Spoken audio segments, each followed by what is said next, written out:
ಸ್ನೇಹಿತರೆ, ಭೀಮೇಶ್ಟಿಡಿ ಕನ್ನಡದಲ್ಲಿ ಕಾನೂನು ವಿಷಯ ಚಾನಲ್ಗೆ ಸ್ವಾಗತಗಳು. ಲೈಕ್ ಮಾಡಿ, ಶೇರ್ ಮಾಡಿ, ಸಬ್ಸ್ಕ್ರೈಬ್ ಮಾಡಿ, ಮರೆಯದೆ ಬೆಲ್ ಐಕಾನ್ ಬಟನ್ ಪ್ರೆಸ್ ಮಾಡಿ.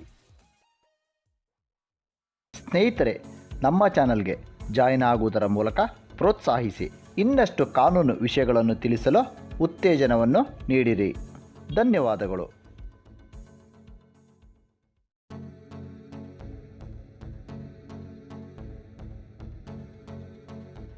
ಸ್ನೇಹಿತರೆ, ಇವತ್ತಿನ ವಿಡಿಯೋದಲ್ಲಿ ಎಂಡೋರ್ಸ್ಮೆಂಟ್ ಅಥವಾ ಇಂಬರಹ ಇದ್ರ ಬಗ್ಗೆ ತಿಳ್ಕೊಳ್ಳೋಣ.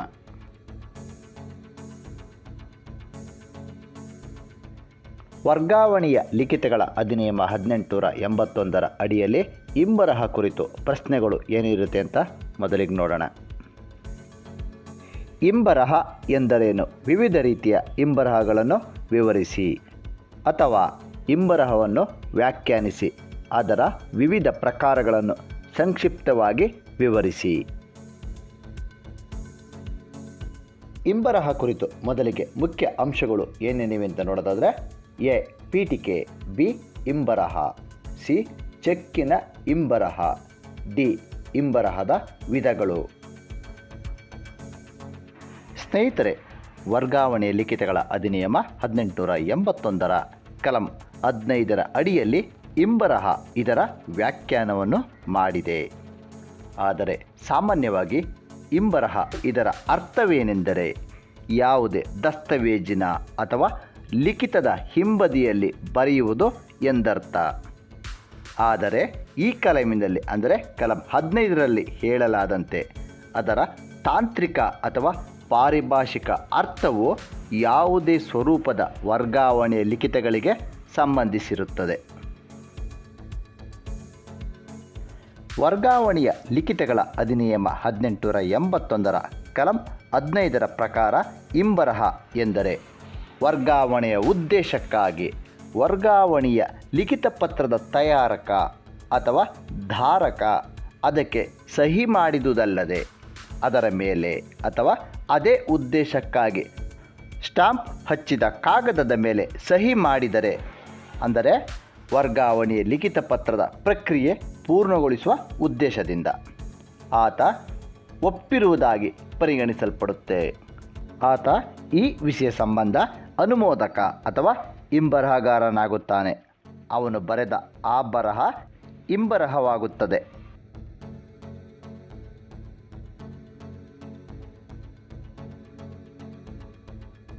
ಚೆಕ್ಕಿನ ಇಂಬರಹ ಅಂದರೆ ಏನು?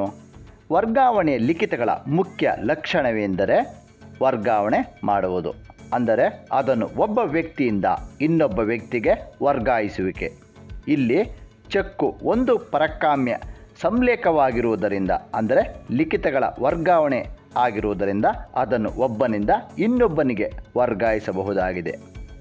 ಇದರಲ್ಲಿ ವಾಹಕ ಚೆಕ್ ಒಬ್ಬ ವ್ಯಕ್ತಿಯಿಂದ ಇನ್ನೊಬ್ಬ ವ್ಯಕ್ತಿಗೆ ಕೊಡುವಾಗ ಬಟವಾಡೆ ಮಾಡುವ ರೀತಿಯಲ್ಲಿ ವರ್ಗಾಯಿಸಿದರೆ ಸಾಕಾಗಿರುತ್ತದೆ.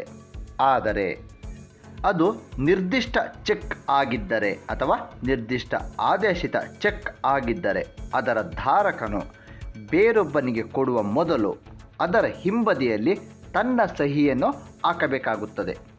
ಆಗ ಮಾತ್ರ ಚೆಕ್ಕನ್ನು ವರ್ಗಾಯಿಸಬಹುದಾಗಿದೆ. ಆ ಪ್ರಕಾರ ವರ್ಗಾವಣೆಯ ಲಿಖಿತಗಳಾಗಿರುವ ವಚನಪತ್ರ, ಹುಂಡಿ ಅಥವಾ ಚೆಕ್ಕನ್ನು ವರ್ಗಾಯಿಸುವಾಗ ಅವುಗಳ ಹಿಂಬದಿಯಲ್ಲಿ ಹಾಕಬೇಕಾಗಿರುವ ಸಹಿಗೆ ಇಂಬರಹ ಅಥವಾ ಬೆನ್ನುಬರಹ ಎನ್ನಲಾಗುತ್ತದೆ. ಇಂಬರಹದ ವಿಧಗಳು ಯಾವ್ಯಾವು ಅಂತ ನೋಡೋಣ. ಇಂಬರಹದ ಮುಖ್ಯವಾದ ವಿಧಗಳು ಯಾವ್ಯಾವು ಅಂದರೆ, ಮೊದಲನೇದು ವರ್ಗಾವಣೆಯ ಲಿಖಿತಗಳ ಅಧಿನಿಯಮ 1881 ಕಲಂ 16 ಉಪಕಲಂ 1 ಅಡಿಯಲ್ಲಿ ಖಾಲಿ ಇಂಬರಹ ಅಥವಾ ಸಾಮಾನ್ಯ ಇಂಬರಹ. ಇಂಬರಹದ ಎರಡನೇ ವಿಧ ಕಲಂ 16 ಉಪಕಲಂ 1 ಅಡಿಯಲ್ಲಿ ಪೂರ್ಣ ಇಂಬರಹ. ವರ್ಗಾವಣೆಯ ಲಿಖಿತಗಳ ಅಧಿನಿಯಮದ ಕಲಂ 52 ಅಡಿಯಲ್ಲಿ ಮೂರನೆಯದು ಷರತ್ತುಬದ್ಧ ಇಂಬರಹ, ನಾಲ್ಕನೆಯದು ನಿರ್ಬಂಧಿತ ಇಂಬರಹ, ಐದನೆಯದು ಉಪಶ್ರಾಯಣ ಇಲ್ಲದ ಇಂಬರಹ, ಸ್ನೇಹಿತರೆ, ಈಗ ಇವುಗಳ ವಿವರಣೆ ಏನು ಅಂತ ನೋಡೋಣ. ಇಂಬರಹದ ಮೊದಲನೇ ವಿಧ ಖಾಲಿ ಇಂಬರಹ ಅಥವಾ ಸಾಮಾನ್ಯ ಇಂಬರಹ. ಸ್ನೇಹಿತರೆ, ಖಾಲಿ ಇಂಬರಹ ಅಥವಾ ಸಾಮಾನ್ಯ ಇಂಬರಹ ಎಂದರೆ ಇಂಬರಹ ಬರೆಯುವಾತ ತನ್ನ ಸಹಿಯನ್ನು ಮಾತ್ರ ಮಾಡುವುದಾದರೆ ಅದು ಖಾಲಿ ಇಂಬರಹವಾಗುತ್ತದೆ. ಉದಾಹರಣೆಗೆ, ಎ ಎಂಬ ಹೆಸರಿನ ಪ್ರಾಪ್ತಿಕರ್ತನು ಚೆಕ್ಕಿನ ಹಿಂಬದಿಯಲ್ಲಿ ಸಹಿ ಹಾಕಿ ಅದನ್ನು ವರ್ಗಾಯಿಸುತ್ತಾನೆ.